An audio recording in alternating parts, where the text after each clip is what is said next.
মানুষের শরীরে যে নরমাল কলোনিগুলো আছে ব্যাকটেরিয়ার, এরা শুধুমাত্র যে ওখানে ব্যাকটেরিয়া হিসেবে থাকে সেটা না, ওদের অনেক ধরনের ইমিউন ফাংশন আছে। ওরা অনেকে ভিটামিন প্রোডিউসে হেল্প করে। তো আমরা যখন অ্যান্টিবায়োটিক ইউজ করি, তখন ধরেন কারো ইউরিনারি ট্র্যাক্ট ইনফেকশন হয়েছে। আমরা এমন একটা অ্যান্টিবায়োটিক ইউজ করলাম, ধরেন সিপ্রোফ্লুক্সাসিন। এই সিপ্রোফ্লুক্সাসিনটা আমরা জানি যে ইউরিনারি ট্র্যাক্ট সিস্টেমে এটার কনসেনট্রেশন সবচেয়ে বেশি হয়। এটাকে বলা টার্গেট সাইট অফ অ্যান্টিবায়োটিক। তাহলে টার্গেট সাইটে এটার কনসেনট্রেশনটা, এই অ্যান্টিবায়োটিকটা এমন, এটা একটা স্পেশাল প্রেডিলেকশন আছে যে ইউরিনারি ট্র্যাক্টে গিয়ে ওখানে হচ্ছে ইনফেকশনকে সে ফাইট করবে। কিন্তু যেগুলো অফ সাইট মানে তার টার্গেটেড না। যেমন ধরেন হচ্ছে সে ইন্টেস্টাইনে গিয়ে দেখা যাচ্ছে কি নরমাল যে ফ্লোরা আছে ওই ফ্লোরাটাকে সে আঘাত করছে। অর্থাৎ আপনি তীরটা ছুড়ছেন এক জায়গায়, কিন্তু এই তীরটা টার্গেটে মারতে গিয়ে দেখেন আশেপাশে বিভিন্ন জায়গায় কিন্তু আমরা তীরটা লাগাচ্ছি এবং ওখানে ক্ষতিগ্রস্ত হচ্ছে। কিভাবে ক্ষতিগ্রস্ত হচ্ছে দেখেন। আপনারা যদি দেখেন যে এখানে যদি বাম পাশ থেকে শুরু করি, যে এখানে একটা ব্যাকটেরিয়া আছে।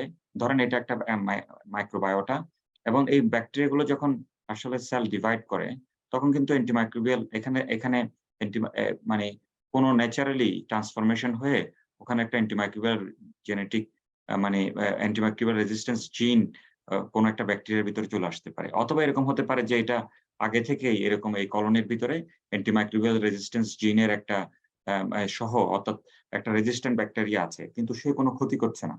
আমরা যদি একটা ধরেন পাড়ায় যদি এরকম হয়, কোনো একটা গ্রামে ধরেন আম একটা বখাটে মানুষ আছে, সাথে অনেকগুলো ভালো মানুষ আছে। দেখা যায় কি বখাটে মানুষ থাকার পরে আপনার বখাটে মানুষটা থাকার পরেও সে কোনো কাজ করতে পারে না। কারণ হচ্ছে সে সংখ্যায় কম থাকে এবং তার ভালো মানুষরা তাকে অনেকটা সাপ্রেস করে রাখে।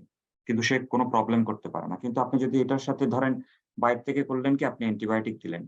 অ্যান্টিবায়োটিক দেওয়ার পরে অ্যান্টিবায়োটিকটা এইগুলো সেনসিটিভ, মানে এটা অ্যান্টিবায়োটিক দিলেই মারা যাবে, অর্থাৎ ভালো মানুষগুলো মারা যাচ্ছে, হ্যাঁ?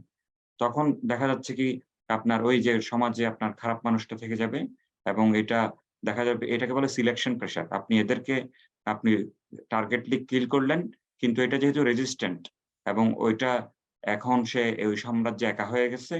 ওর কাছ থেকে ও যত প্রজানি তৈরি হবে ওর সবগুলো রেজিস্ট্যান্ট হবে। ধরেন আরো অ্যান্টিবায়োটিক ঢাললেন এটার উপরে। যে না, এখন তো ওর রেজিস্ট্যান্ট অর্গানিজম আসছে কালচারে, কি করব? এদিকে পেশেন্ট ইমপ্রুভ করেছে। কিন্তু আপনি জানছেন না যে এটা কখন অ্যান্টিবায়োটিক বন্ধ করতে হবে। আপনি করলেন কি, সেফট্রাক্সন অফ করে দিলেন মেরোপেলাম আর কোলেস্টিন। তখন দেখা যাবে কি এই রেজিস্ট্যান্ট ব্যাকটেরিয়ার ভিতরে ধরেন এখানে এগুলো সিঙ্গেল জিন রেজিস্ট্যান্স আছে। হয়তোবা এখানে একটা রেজিস্ট্যান্স আছে হচ্ছে মাল্টি ড্রাগ রেজিস্ট্যান্ট।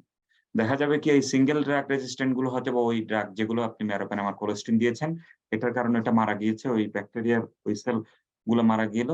কিন্তু যেগুলো মাল্টি ড্রাগ অথবা প্যান ড্রাগ, এগুলো হচ্ছে আবার গ্রো করা শুরু করলো, এবং আল্টিমেটলি ওইটাই হচ্ছে সিস্টেমিক সেপসিস করে পেশেন্টের একটা আনওয়ান্টেড আউটকাম তৈরি করবে। তো এই যে অ্যান্টিমাইক্রোবিয়াল রেজিস্ট্যান্স টা দেখেন কিভাবে হচ্ছে, এখানে ফ্লো চার্টে আমরা দেখলাম এই পিক্টোরিয়াল প্রেজেন্টেশন এ। তো আমাদের আসলে অ্যান্টিবায়োটিকটা মানে কম দরকার নাকি বেশি দরকার, নাকি আসলেই কিরকম?